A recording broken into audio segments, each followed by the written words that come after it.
of Dog Psychology Exterior. Boom. All right, guys, we're outside working with Slash. Rolling vid. 3, go ahead, mark it. All right, so dogs pretty much come from the canine species. The canine species pretty much comes from wolves or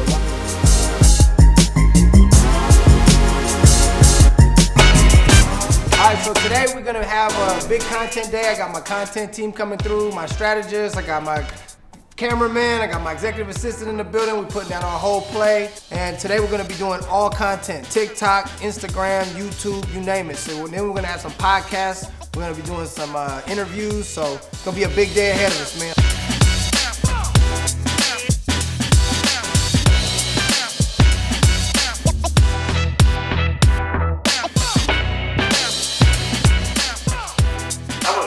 Washington to go do this regional championship because I was already becoming somebody in the sport. And Bob had this dog who was my dog's dad, my dog Echo's dad, and he had a history of aggression. And he turned up the leash on my mentor right when he was bringing them out. He was like trying to put a collar on him or something like that because he was kind of acting out of control. And he turned up the leash and attacked Bob. And he pulled out his whole damn tendon out of his arm. He bit him here. Then he got him off. He bit him here. Then he got him off and he bit him here. So he bit 3 times. So he's leaking all open. You know, dogs' teeth are sharp as f. He just gets sliced open like a razor.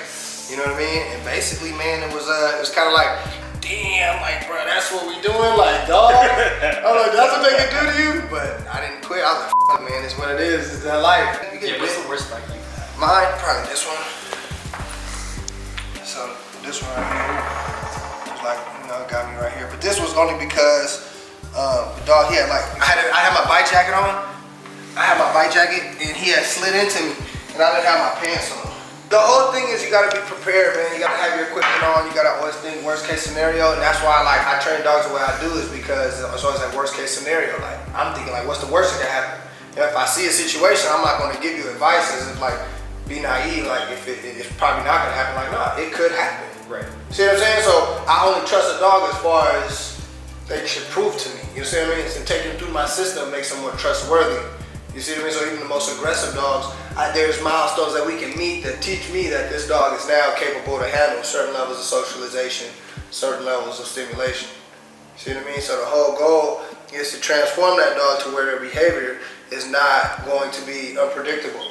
And if it is, you know, say there's certain dogs that are not going to be great fits for certain situations, at least you know that and you can depend on that. Yeah. And you got to, you know, figure that out, you know. But some people, they kind of, oh, dogs are the same, or oh, maybe he'll make it, or oh, maybe he's so good around this dog or these kids, but it's like, but he's not over here. So it's like, you got to make these decisions.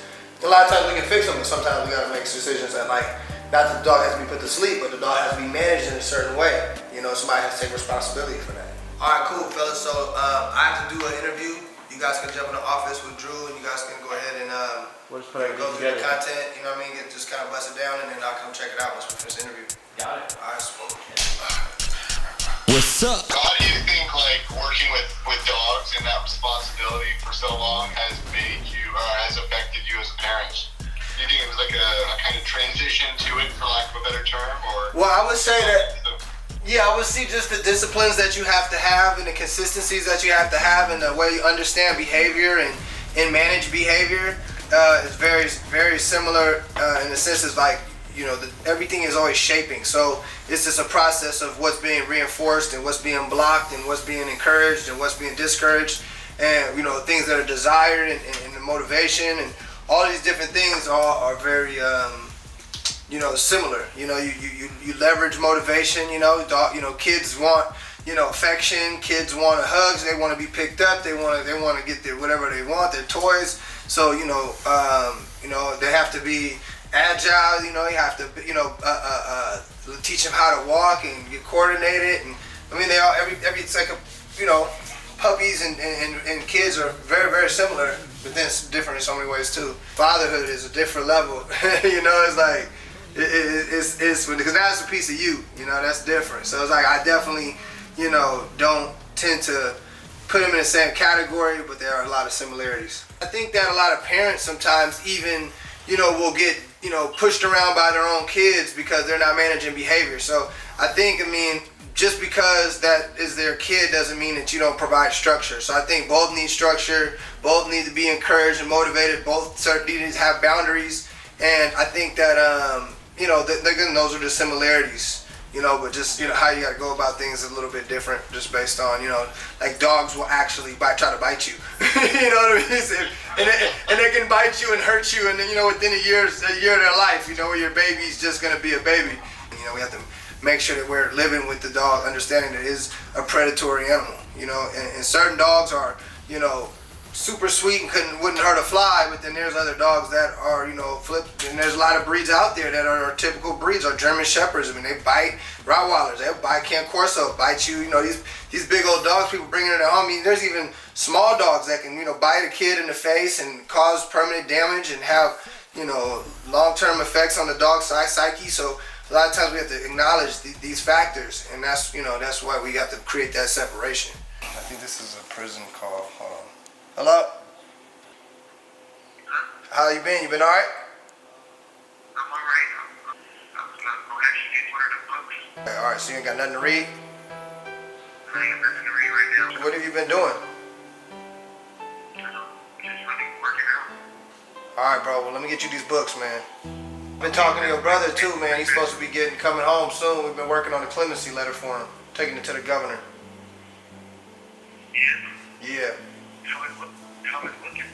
I don't know. He said he's got to go in front of the board, and then they'll you know, re-examine his case. Like I said, bro, positivity, bro. Just know you coming home. When you come home, you back to Cali K9. All right, bro. Slow down. He in there. He in the hole right now, so they're doing 23 hours in the cell. Nothing to do. Nothing. No paper to write. That's the worst we did, man. Yeah, and then he goes into a little cell, and he just, you know, he gets a little physical exercise. You go back into your cell. Oh well, man, he got basically attacked on the yard, and basically by somebody over some disagreement. But because he had to defend himself, you know, they went against him, and then basically caused him probably end up having to get more time. So it's hard, man. You end up stuck in there if you keep dealing with problems. So you gotta kind of not affiliate with anybody, because anybody will try to mess up your whole program, you know. Tell everybody how long it actually truly takes to film a series as long as yours was. Well, you know, we actually filmed that. That's 6 episodes and a 24-day shoot. So it was pretty nice. It was kind of crash coursey. I mean, you know, our system actually stretches longer than that, you know, for the time, you know, a dog is started to finish. But we had to kind of go overtime on the dogs, and you know, again, we're traveling, so it's like, you know, I have got some of my guys who are supposed to be training dogs are traveling and training the dogs on the road, and it was kind of like we just were doing the best we could to get it all done on a tight time schedule, and you know, I think it worked out, you know, as good as it could in that amount of time.